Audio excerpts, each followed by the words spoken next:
matériel nécessaire pour l'assemblage de la porte est une perceuse, un tournevis plat, un couteau X-Acto, un embout de tournevis étoile, ainsi qu'une mèche 532. Vous aurez également besoin de la serrure Magnalatch avec ses clés, ses accessoires et ses 2 pentures. Il est important d'assembler la porte de façon à ce que les trous d'égouttement se situent vers le bas. Créez un espacement vers le bas de la porte de 3/4 de pouce entre la porte et son cadre. Placez les pentures sur le cadre à 8 pouces du haut et du bas. S'assurer que l'écriteau de la penture soit face à vous. De plus, la petite lèvre de la penture doit s'appuyer sur le cadre. Pré-percez avec la mèche 532 le premier trou de la penture sur le cadre de la porte.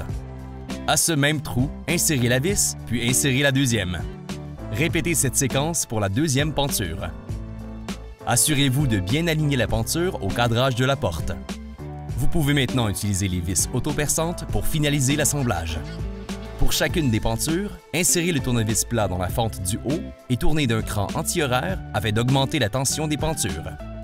Afin d'empêcher les enfants de grimper sur la porte, il est important d'installer le capuchon de sécurité sur la penture du bas. Insérez la finition de la penture de chaque côté.